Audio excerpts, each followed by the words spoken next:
ये कहानी रामपुर गांव की है, जहां बारिश का मौसम शुरू हो चुका था। गांव में बहुत जोर से बारिश हो रही थी। गलियां कीचड़ से भरी थीं और आसमान में काले बादल छाए थे। बारिश तेज थी, फिर भी रमेश अपने मोमोज का ठेला तैयार करता है और गांव में बेचने निकल पड़ता है। गांव के चौराहे पर पहुंचकर वो अपना मोमोज का ठेला लगा लेता है और जोर जोर से ग्राहकों को आवाज लगाने लगता है। अरे बारिश हो या तूफान, रमेश का ठेला तो रुकेगा नहीं। आओ आओ और दबा के मोमोज खाओ। आज भी गांव में मोमोज की खुशबू फैलानी है। लोग भूखे तो नहीं रह सकते हैं ना।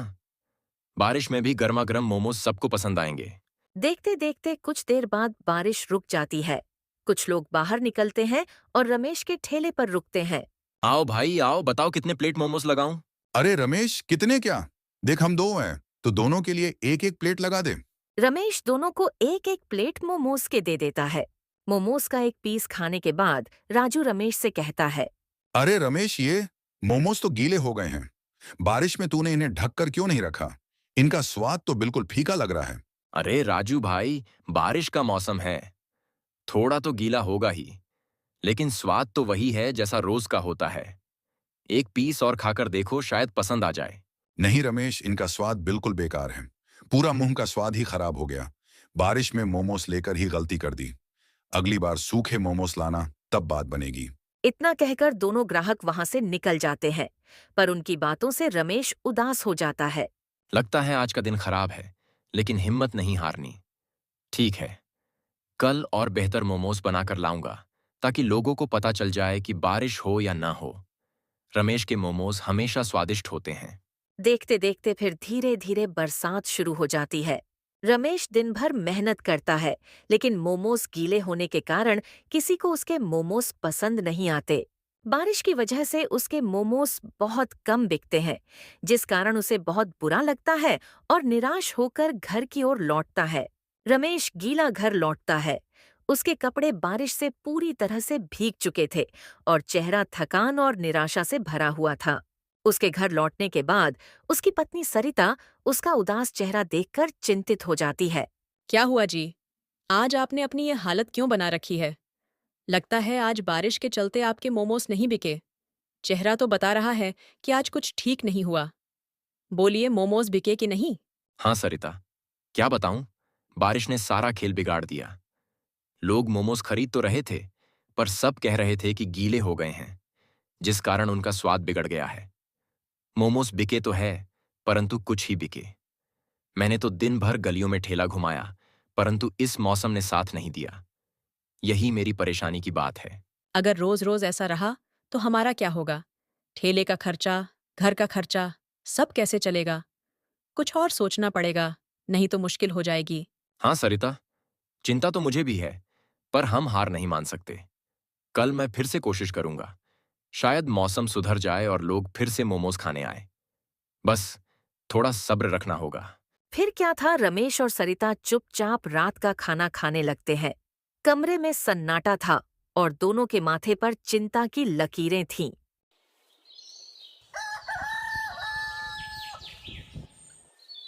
फिर अगली सुबह होते ही बारिश अब काफी हल्की हो चुकी थी। सुरेश फिर से अपने मोमोज का ठेला तैयार करता है और गांव की गलियों में निकल पड़ता है। परंतु कल के मोमोज का स्वाद बिगड़ने के कारण इस बार लोग उसके ठेले पर नहीं आ रहे थे।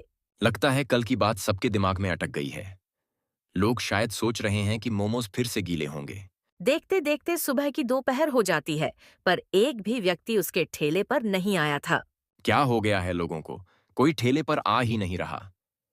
अरे इतनी मेहनत से मोमोज बनाए हैं और अब कोई खाने वाला ही नहीं है। वह एक चौराहे पर ठेला रोककर इंतजार करता है, लेकिन घंटों बीत जाते हैं, पर कोई ग्राहक नहीं आता है। रमेश का चेहरा उदास हो जाता है। क्या करूं अब? अगर ऐसे ही चलता रहा तो ठेला चलाना मुश्किल हो जाएगा। अभी यहाँ रमेश परेशानी से अपने आप से बात कर ही रहा था कि तभी एक बूढ़ा व्यक्ति, जिसके कपड़े पुराने और फटे हुए थे, धीरे धीरे ठेले के पास आता है। बेटा, कुछ खिला दो। बहुत भूख लगी है। दिन भर से कुछ नहीं खाया। बाबा, मेरे पास इस ठेले पर मोमोज है, क्या आप खाओगे? हाँ बेटा, चलेगा। पर बेटा, मेरे पास पैसे तो नहीं है। बस सोचा शायद तुम कुछ खिला दो। कोई बात नहीं बाबा, भूखे को खाना देना पुण्य का काम है। ये लो गर्मा गर्म मोमोज खाओ।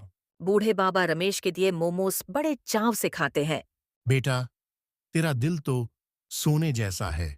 ये मोमोस बहुत स्वादिष्ट है। भगवान तुझे हमेशा खुश रखे और तेरे ठेले पर बरकत दे। शुक्रिया बाबा, आपकी दुआ ही काफी है। अभी रमेश बाबा से बात कर रहा था कि तभी आसमान में फिर से काले बादल घिर जाते हैं और अचानक तेज बारिश शुरू हो जाती है। बारिश की बूंदें ठेले पर रखे मोमोस पर गिरने लगती हैं, जिसे देख रमेश परेशान हो जाता है। अरे ये क्या हो गया? फिर से बारिश? अब तो सारे मोमोज भीग जाएंगे। कल इसी बारिश के कारण लोग बुरा भला कह रहे थे और आज फिर वही हाल। इस बारिश के चक्कर में मेहनत पर पानी फिर जाएगा। क्या हुआ बेटा? बारिश तुम्हें कैसे परेशान कर रही है? अब क्या बताऊं बाबा, कल भी बारिश के कारण सारे मोमोज भीग गए थे, जिस कारण लोगों को उनका स्वाद अच्छा नहीं लगा। उसी वजह से शायद आज सुबह से एक भी जान मोमोज लेने नहीं आया। रमेश की बात सुन बूढ़े बाबा अपने पास से एक मसाले का डिब्बा निकालकर रमेश को दे देते हैं और वो अपने सिर पर रखे प्लास्टिक की थैली भी रमेश को दे देते हैं, जो उन्होंने बारिश से बचने के लिए ओढ़ रखी थी। बेटा, परेशान मत हो। यह प्लास्टिक ले लो और इसे अपने ठेले पर डाल दो। इससे तुम्हारे मोमोस भीगने से बच जाएंगे। लेकिन बाबा, अगर मैं यह प्लास्टिक ले लूंगा तो आप कैसे बचेंगे इस बारिश से? आप तो खुद भीग जाएंगे। मेरी चिंता तू मत कर बेटा। ये प्लास्टिक तुझे ज्यादा जरूरी है। ले रख ले इसे और अपने मोमोज को बचा। बाबा, आपका बहुत बहुत शुक्रिया। आपने मेरी बड़ी मुसीबत हल कर दी। बेटा, और अगर किसी दिन तुम्हें लगे कि तुम्हारे मोमोज का स्वाद सच में उड़ गया है, तो तुम यह मसाला उसमें डाल लेना और फिर देखना इस मसाले का जादू। ठीक है बाबा, आपने जैसा कहा मैं वैसे ही करूंगा। ठीक है बेटा, तो मैं चलता हूं। तुम बस अपना काम करते रहना। अच्छे दिल वालों का हमेशा भला होता है। रमेश को मसाले का डिब्बा और अपनी प्लास्टिक देने के बाद बूढ़े बाबा वहां से चले जाते हैं। बाबा के जाने के बाद रमेश उस प्लास्टिक को मजबूती से ठेले पर बांध देता है। धीरे धीरे बारिश अब थम जाती है और बारिश के थमने के बाद एक ग्राहक, जो गांव का एक जाना माना व्यापारी था, ठेले के पास आता है। अरे रमेश, तेरा ठेला तो आज भी यहीं है। मैंने सुना था कि कल तेरे मोमोज गीले हो गए थे, लेकिन आज तो मौसम थोड़ा ठीक लग रहा है। चल एक काम कर, एक प्लेट मोमोज दे दे। भूख बड़ी जोरों की लगी है। हाँ भाई, आज मोमोज बिल्कुल ताज़ा है। ये लोग गर्मा गर्म मोमोज। लेकिन सच कहूं भाई, कल की बात से मन थोड़ा डरा हुआ था। लोग शिकायत कर रहे थे कि मेरे मोमोज में स्वाद नहीं आ रहा है। रमेश उस व्यापारी को एक प्लेट मोमोज की दे देता है, पर जैसे ही वो एक मोमो खाता है, वो रमेश से कहता है। ये क्या बना दिया है रमेश भाई? ये तो बिल्कुल बेस्वाद लग रहे हैं। सच में आज भी तुम्हारे मोमोज एकदम गिले लग रहे हैं। इस बार रमेश को बहुत बुरा लगा, क्योंकि अब वो कुछ नहीं कर सकता था, क्योंकि आज भी उसके मोमोस बारिश में थोड़े बहुत भीग चुके थे, जिस कारण उनमें स्वाद नहीं आ रहा था। तभी उसे बाबा के दिए मसाले की याद आई। लगता है आज भी बारिश से मोमोज गीले हो चुके हैं, जिस कारण इनका स्वाद खराब हो चुका है। एक काम करता हूँ, बाबा का थोड़ा सा मसाला इन पर छिड़क कर देखता हूँ। रमेश जल्दी से बाबा का दिया हुआ मसाला मोमोस पर छिड़क देता है और व्यापारी से कहता है। लो भाई, अब एक बार फिर से छक कर देखो, शायद अब तुम्हें स्वाद पसंद आ जाए। व्यापारी एक मोमो उठाता है और जैसे ही मुंह में डालता है, उसकी आंखें चमक उठती हैं। वाह सुरेश, ये क्या बात है?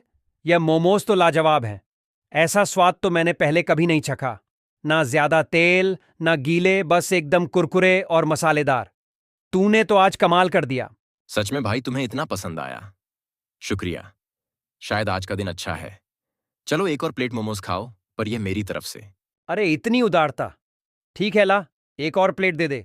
लेकिन सच बताना रमेश, तूने आज मोमोस में क्या डाला? ये तो जादू जैसा स्वाद है। कुछ नहीं भाई, बस वही पुराना मसाला है भाई। पर तुमने पहले जो मोमो खाया था वो ऊपर था, तो शायद गिला हो गया था, और ये गिले होने से बच गए थे, इसलिए अच्छे लग रहे हैं। वरना मैं तो हमेशा अच्छे और प्यार से मोमोज बनाता हूँ। हाँ, पर आज शायद मेहनत का फल मिल रहा है। व्यापारी मोमोस खाकर चला जाता है और रास्ते में मिलने वालों से रमेश के मोमोस की तारीफ करता है। व्यापारी की वजह से धीरे धीरे और लोग ठेले की ओर आने लगते हैं। एक के बाद एक ग्राहक मोमोस खरीदते हैं और हर कोई स्वाद की तारीफ करता है। क्या बात है रमेश, ये तो जादू वाली बात हो गई। कल तेरे मोमोज गीले थे, लेकिन आज तो तूने बाजी मार ली। ये स्वाद तो मैं भूलने वाला नहीं हूं। मैं तो मेरे पूरे परिवार को ये मोमोज खिलाऊंगा। कितने बचे हैं? एक काम कर, 2 प्लेट घर के लिए बांध दे। अरे इतनी तारीफ! धन्यवाद भाई। बस थोड़े ही मोमोज बचे हैं, जल्दी से ले जाओ। देखते देखते ठेले पर भीड़ लग जाती है। लोग एक दूसरे को बुलाने लगते हैं और कुछ ही देर में रमेश के सारे मोमोस बिक जाते हैं। मोमोस बेचते बेचते वह थक चुका था, लेकिन इस थकान के पीछे उसके चेहरे पर संतुष्टि की मुस्कान थी। आज तो कमाल हो गया। ना जाने बाबा के उस मसाले में क्या जादू था, या फिर मोमोज को प्लास्टिक से ढकने से कोई जादू हो गया।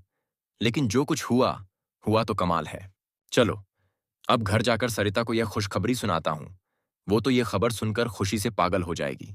फिर क्या था, रमेश अपने ठेले को धक्का मारकर घर की ओर चल पड़ता है। रमेश में आज की घटना की वजह से एक नई उम्मीद जाग गई थी और इसी उत्साह के साथ रमेश दिन भर की कमाई के साथ खुशी खुशी घर लौटता है। क्या बात है जी? आज तो आपका चेहरा चमक रहा है, जैसे कोई खजाना मिल गया हो। आखिर बात क्या है? लगता है ठेले पर आज कुछ खास हुआ है। जल्दी बताइए, मोमोस बिके कि नहीं? और बिके तो कितने बिके? सरिता, आज तो कमाल हो गया। सारे मोमोज बिक गए, एक भी नहीं बचा। लोग ठेले पर ऐसे टूट पड़े जैसे गांव में मेला लग गया हो। हर कोई तारीफ कर रहा था, कह रहे थे कि इतने स्वादिष्ट मोमोज पहले कभी नहीं खाए। सच में जी, ये तो बहुत अच्छी खबर है। लेकिन कल तो लोग शिकायत कर रहे थे कि मोमोस गीले हैं, स्वाद बिगड़ गया। आज अचानक यह बदलाव कैसे हुआ? कुछ तो खास बात है, बताओ ना। हाँ सरिता, मुझे भी समझ में नहीं आ रहा है। आज एक बूढ़े बाबा आए थे, बहुत भूखे लग रहे थे। मैंने उन्हें मुफ्त में मोमोज दे दिए। फिर उन्होंने मुझे एक ढकने के लिए प्लास्टिक दी ताकि बारिश में मोमोज गीले ना हो, और एक मसाले का डिब्बा दिया। अब पता नहीं ये मसाले का चमत्कार है या फिर बारिश से बचने से, पर जो भी हो, मजा आ गया। पर मेरे हिसाब से प्लास्टिक से ढके मोमोज को लोगों ने बहुत पसंद किया। उसके कुछ देर बाद तो एक के बाद एक सब तारीफ करते गए। आपने बूढ़े बाबा को मुफ्त में मोमोस दिया। यह तो आपकी अच्छाई का फल है, क्योंकि अच्छा काम करने से हमेशा अच्छा ही होता है। वो प्लास्टिक और मसाला तो बस एक बहाना है। आप उसका ज्यादा जिक्र मत करिए, अपनी मेहनत पर ध्यान दीजिए, वही आपको आगे ले जाएगी। हाँ सरिता, शायद तुम सही कह रही हो। बाबा की दुआ और मेरी मेहनत ने आज रंग दिखाया। चलो, अब खाना खाते हैं। आज का दिन तो यादगार रहा। हाँ, आपने सही कहा। अब आप कल भी ऐसे ही मेहनत करना। मुझे यकीन है आपका ठेला अब रोज ऐसे ही चलेगा। फिर रमेश और सरिता खुशी से खाना खाते हैं। आज की रात घर में उदासी की जगह अब हंसी और उम्मीद का माहौल था।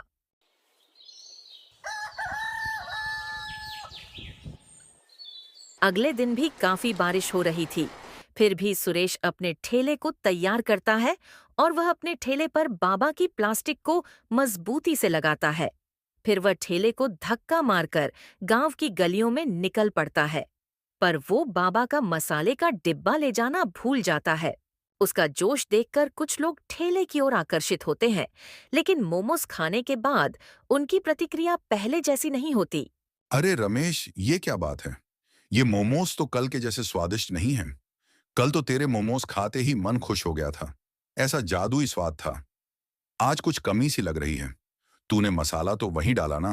अरे हाँ भाई, मैंने तो वही पुराना मसाला डाला है जो हमेशा डालता हूँ। तेल भी ताज़ा, आटा भी वही है, और बारिश से बचाने के लिए ठेले के ऊपर ये प्लास्टिक भी लगाई है ताकि समोसे गीले ना हों। फिर भी समझ नहीं आ रहा तुम्हें स्वाद में क्या कमी लगी।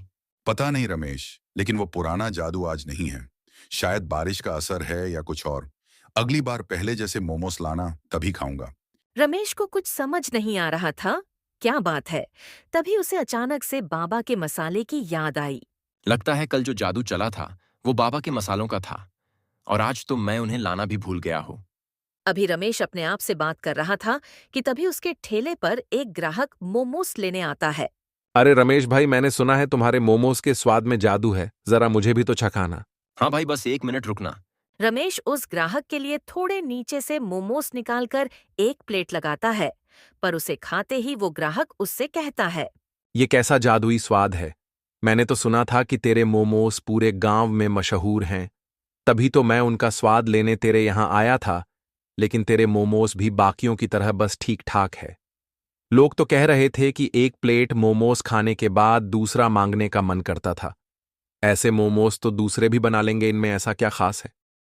ग्राहक की ऐसी बातें रमेश को बहुत चुभने लगी, पर उसने उसकी बातों को मन पर नहीं लिया। उसने उससे कुछ नई सीख ली। ठीक है भाई, मुझे आज के लिए माफ कर देना, पर तुम कल आना, मेरी तरफ से तुम्हारे लिए एक प्लेट मुफ्त के मोमोज होंगे। बस कल तुम आना जरूर। ठीक है रमेश, मैं कल फिर आऊंगा। देखते हैं तू एक दिन में ऐसा क्या कर लेता है। ग्राहक वहां से रमेश से बात कर अपने रास्ते निकल जाता है और रमेश अपने ठेले पर गहरी सोच में पड़ जाता है। इतना तो पक्का हो चुका है कि कल जो बाबा ने मुझे मसाला दिया था, उसका स्वाद कुछ ज्यादा ही अच्छा है। तभी तो लोग कल के मोमोज की तारीफ करते थक नहीं रहे हैं, और आज के मोमोज को सारे लोग साधारण कह रहे हैं। आज मैं जैसे तैसे मोमोज को बेचने की कोशिश करता हूँ, और कल से अपने साथ बाबा के मसाले की डिब्बी साथ लेकर आऊंगा। फिर रमेश गांव के बाहर वाले बाजार में ठेला लगाकर खड़ा रहता है। काफी लोग आते हैं, पर आज उनका कल की तरह वह उत्साह भरा चेहरा नहीं था। जैसे तैसे देखते देखते रमेश में थोड़े बहुत मोमोज बिके, जिस कारण रमेश काफी परेशान हो गया था। देखते देखते दिन ढलता है और रमेश भी निराश हालत में अपने घर की ओर निकल पड़ता है। घर पहुंचकर रमेश आज की घटी सारी घटना अपनी पत्नी सरिता को विस्तार पूर्वक समझा देता है।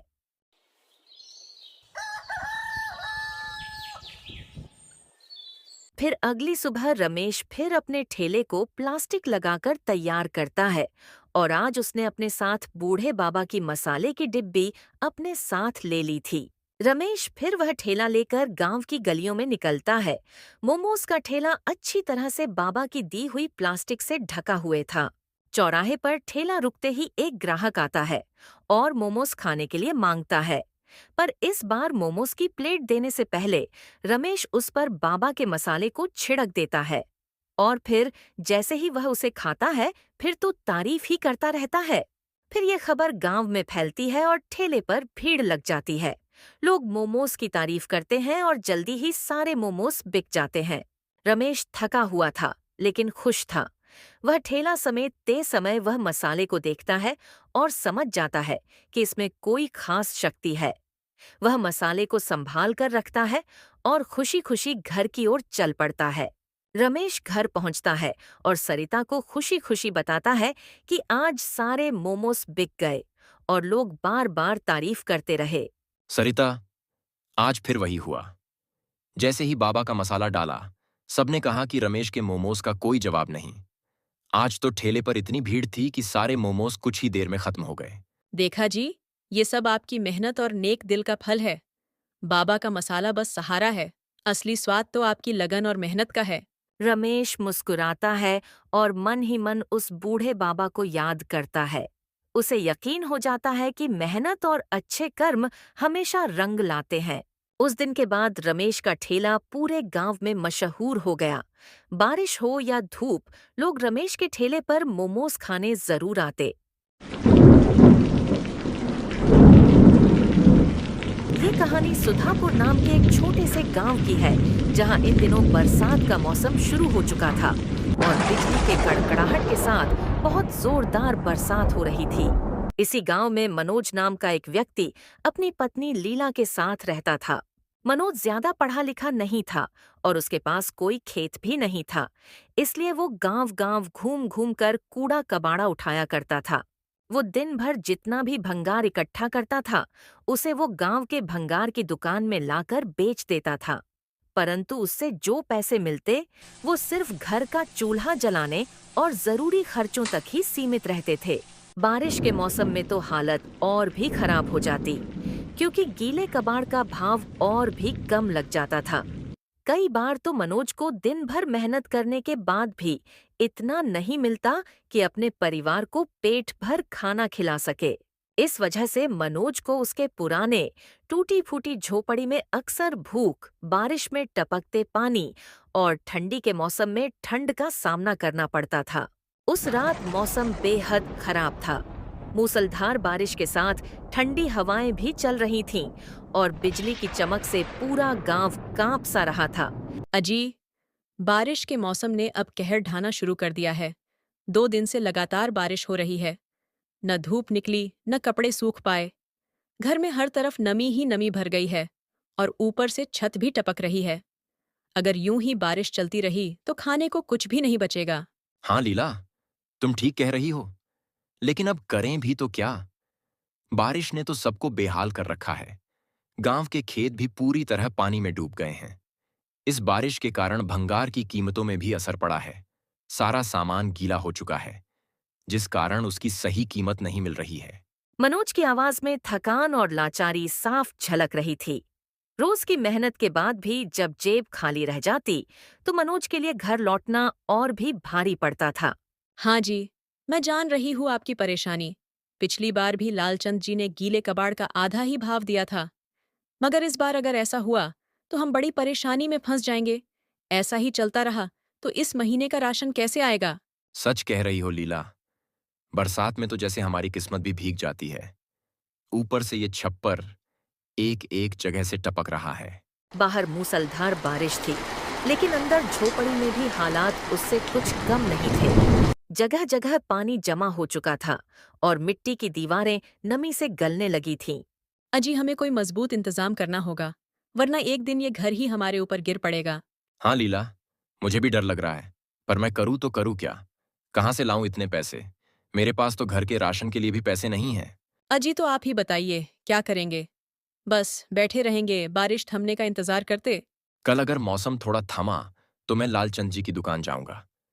देखता हूँ, शायद कुछ ऐसा कबाड़ मिल जाए जिससे हम इस छप्पर को ठीक कर पाएं। अजी, कबाड़ से तो आप हर साल कुछ न कुछ जोड़ते रहते हैं, लेकिन वो भी तो बस कुछ दिन का सहारा देता है। इस बार क्यों ना आप गांव के मुखिया जी से मदद मांग लें? उन्होंने पिछले साल रामू काका के घर में भी मरम्मत के लिए पैसा दिलवाया था। लीला, मुझे अच्छा नहीं लगता किसी से मदद मांगना। अजी, मदद मांगना गलत नहीं है, खासकर तब जब बात अपने घर और बच्चों की हो। आप बस एक बार कोशिश तो कीजिए। अगर मुखिया जी मदद कर दें तो इस बरसात में हमारा घर शायद बच जाए। मनोज ने गहरी सांस ली। उसे पता था कि लीला की बात सही है, लेकिन उसका मन अब भी उलझा हुआ था। फिर भी उसने ठान लिया कि कल सुबह सबसे पहले मुखिया जी के घर जाकर बात करेगा। उसे यह अंदाजा नहीं था कि किस्मत उसके लिए एक और रास्ता खोलने वाली है।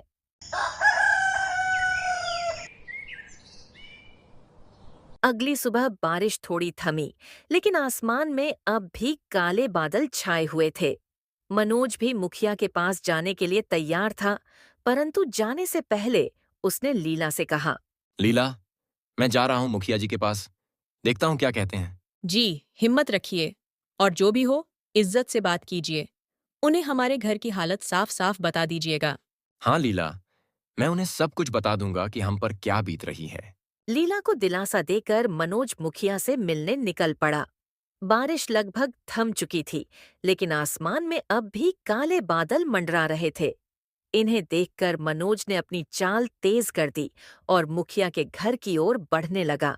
जैसे तैसे मनोज गांव के मुखिया के यहाँ पहुंच गया और उसे देखते ही मुखिया ने कहा, अरे मनोज, तू यहाँ कैसे? प्रणाम मुखिया जी। वो मैं आपसे थोड़ी मदद लेने आया हूँ। आप तो देख ही रहे हैं कि बारिश ने पूरे गांव वालों पर कहर ढा दिया है।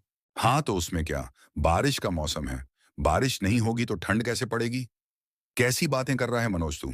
हाँ मुखिया जी, लेकिन इतनी तेज बारिश के चलते हमारे घर का छप्पर टूटने की कगार पर है। मैं सोच रहा था शायद आप थोड़ी मदद कर दें। मदद? तू? अरे मनोज, तू तो कबाड़ का काम करता है ना, और मैं जानता हूं तू अच्छे खासे लोहे लकड़ी का माल इधर उधर बेचकर पैसे बनाता होगा। फिर मुझसे क्यों भीख मांगने आया है? मुखिया के मुंह से भीख वाला शब्द सुनकर मनोज को बहुत बुरा लगा, लेकिन उसके पास फिलहाल मुखिया से मदद मांगने के अलावा कोई चारा नहीं था। जी मुखिया जी, भीख नहीं मांग रहा, बस उधार या थोड़ा सहारा बारिश थमने पर लौटा दूंगा। उधार? तेरे जैसे लोग उधार लेकर कभी लौट आते हैं क्या? और सुन, मेरा काम सबकी झोपड़ी बनवाना नहीं है। तू गरीब है तो ये तेरी किस्मत है। मेरे पास अपना समय बर्बाद मत कर। मुखिया के हर शब्द मनोज के कानों में हथौड़े की तरह लग रहे थे। उसका गला सूख गया, आंखें भर आईं, लेकिन उसने किसी तरह अपनी इज्जत बचाते हुए बस इतना कहा, ठीक है मुखिया जी, जैसा आप ठीक समझें। वह चुपचाप वहां से निकल गया। बाहर बारिश फिर तेज हो गई थी और हर बूंद अब उसे सिर्फ ठंडा नहीं बल्कि जख्मी करने वाली लग रही थी। उसकी आंखों में सिर्फ लीला का चेहरा घूम रहा था और दिल में एक ही ख्याल, अगर गांव का मुखिया ही साथ नहीं देगा तो अब मुझे अपने दम पर ही कुछ करना होगा। बारिश बहुत हो रही थी जो शायद रुकने वाली नहीं थी, इसलिए किसी तरह मनोज भारी मन और भीगी हुई कमीज के साथ घर की ओर चल पड़ा। रास्ते में कीचड़ ही कीचड़ था, फिर भी मनोज के कदम तेज थे, जैसे वह जल्दी से लीला को सब कुछ बताना चाहता हो, लेकिन मन के अंदर गुस्सा और निराशा का तूफान भी चल रहा था। किसी तरह बच बचाकर वह घर पहुंचता है और उसे देखते ही लीला ने चिंता से पूछा, अरे, आप आ गए। आप तो काफी भीग गए हो। क्या हुआ? मुखिया जी ने क्या कहा? लीला, मत पूछ। मुखिया ने तो जैसे हमारे जख्मों पर नमक छिड़क दिया। मदद तो छोड़ो, उल्टा ताने मारने लगा कि तेरे जैसे लोग कभी उधार लौटाते नहीं। क्या? उन्होंने ऐसा कहा? ये तो बहुत गलत है। हम तो बस सहारा मांग रहे थे, कोई एहसान नहीं। हाँ, लेकिन अब समझ आ गया, यहाँ किसी से उम्मीद रखना बेकार है। अब हमें अपने दम पर कुछ करना होगा। अजी, लेकिन फिर आपने मुखिया जी से क्या कहा? मैंने उन्हें समझाने की कोशिश की। कहा कि मैं मजदूरी करके हर एक पैसा लौटा दूंगा, पर वो हंसकर बोले, तू और तेरे जैसे लोग बस लेने की आदत डाल चुके हैं। हाय रे, दूसरों की मुसीबत का मजाक उड़ाना भी कोई इंसानियत है? बस उनका रवैया देखकर लगा कि जैसे मैं कोई भीख मांगने गया था। तो अब क्या करेंगे? बारिश रुकने का नाम नहीं ले रही। अगर ऐसे ही कुछ दिन और बारिश चली तो बाढ़ भी आ सकती है और हमारे घर का छप्पर भी रोज कमजोर होता जा रहा है। सच कहूं तो समझ नहीं आ रहा, लेकिन एक बात पक्की है, अब किसी के आगे हाथ नहीं फैलाऊंगा। मेरे पास एक तरकीब है जिससे हम बारिश से बच भी सकते हैं और हो सका तो 2 पैसे भी कमा लेंगे। ऐसी क्या तरकीब है तुम्हारे पास? सुनो जी, मेरे दिमाग में एक अजीब सा लेकिन काम का आइडिया आया है। अरे, ऐसा क्या सोच लिया तुमने, मुझे भी तो बताओ। देखो, अभी बारिश के कारण भंगार का भाव बहुत गिर गया है। लालचंद जैसे लोग भीगी हुई प्लास्टिक की बोतलों और कागज को आधे दाम में खरीद रहे हैं। तो क्यों ना हम ये सब बेचने की बजाय इकट्ठा करें? इकट्ठा करें? लेकिन करेंगे क्या उनका? हम उन प्लास्टिक बोतलों को अच्छे से धोकर उन्हें जोड़ देंगे। उनसे हम एक छोटा सा मजबूत घर या झोंपड़ी बना सकते हैं। प्लास्टिक पानी नहीं सोखता तो बारिश से भी बचेगा और अगर बाढ़ आ भी गई तो पानी के ऊपर तैर भी सकता है। अरे, ये तो कमाल का आइडिया है, लेकिन क्या ये सच में टिकेगा? हाँ, टिकेगा। मैंने देखा है, कुछ गांवों में लोग बाढ़ से बचने के लिए ऐसे बोतल के तैरने वाले घर बनाते हैं। और सबसे अच्छी बात, इसमें हमारा खर्च लगभग शून्य होगा। बस मेहनत लगेगी और मेहनत में तो हम पीछे नहीं हटते। मेहनत की बात तो तुम सही कह रही हो लीला। हम दोनों ने अपनी जिंदगी में इतना काम किया है कि अब तो हाथ पांव खुद ही रुकना नहीं जानते। और अगर ये मेहनत हमें अपने सिर पर छत दे सकती है तो चाहे रात भर भी काम करना पड़े, मैं तैयार हूं। तो ठान लीजिए, कल से हम दोनों गांव-गांव घूमकर खाली बोतलें इकट्ठा करेंगे। बारिश चाहे जितनी हो, अब हमें कोई रोक नहीं सकता। बाहर बिजली चमक रही थी, लेकिन मनोज और लीला के दिल में एक नई रोशनी जल चुकी थी, उम्मीद की।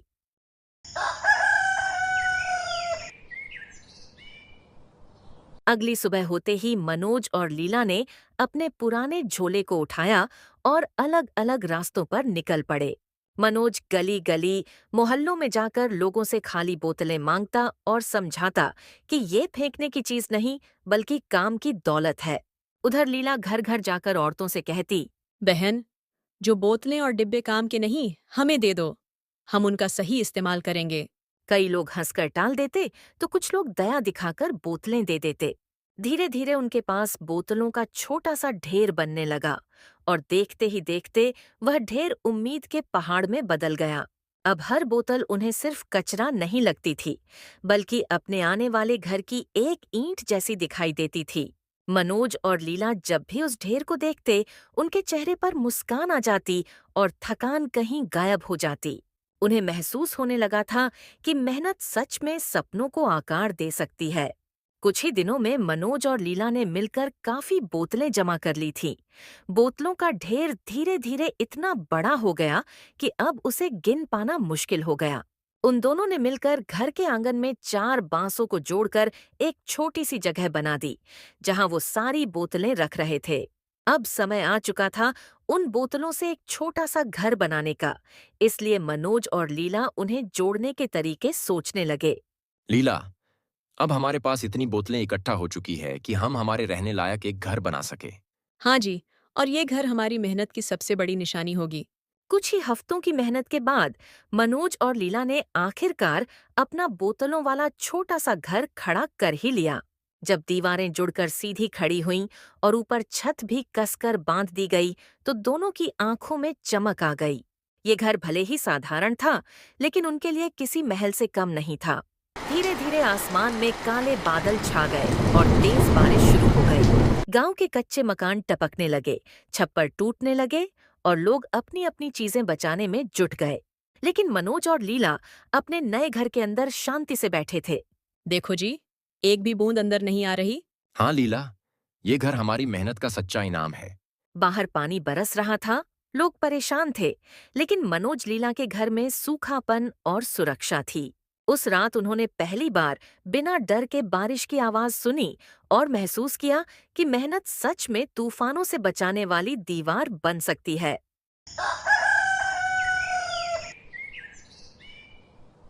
अगली सुबह जब बारिश थमी, तो पूरे गांव में एक नई खबर फैल गई।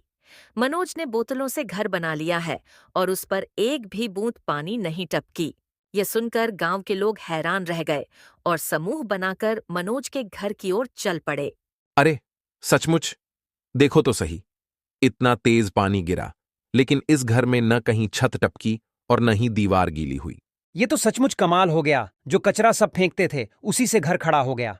थोड़ी देर बाद गांव का मुखिया भी वहां पहुंच गया। उसने घर को हर तरफ से देखा और मनोज लीला की मेहनत की तारीफ की। मनोज, तुमने तो कमाल कर दिया। जो चीज लोगों को बेकार लगती थी, उससे तुमने अपने परिवार को सुरक्षित छत दे दी। ये सब लीला का विचार था मुखिया जी, मैंने बस उसका साथ दिया। जी, मेहनत और हिम्मत हो तो कुछ भी असंभव नहीं रहता। मुखिया ने तुरंत मनोज से कहा कि वह गांव के और परिवारों के लिए भी ऐसे ही घर बनाए। मनोज, हमारे गांव में कई लोग हर साल बारिश में छत टपकने से परेशान रहते हैं। अगर तुम चाहो तो गांव वाले मिलकर तुम्हें मेहनताना देंगे और तुम सबके लिए भी ऐसे ही घर खड़े कर दो। यह सुनकर मनोज और लीला की आंखों में गर्व और कृतज्ञता के आंसू आ गए। अगर मेरी मेहनत से गांव वालों को भी राहत मिलेगी, तो मैं जरूर ये काम करूंगा। पैसे से ज्यादा खुशी तो इस बात की होगी कि सबके सिर पर सुरक्षित छत होगी।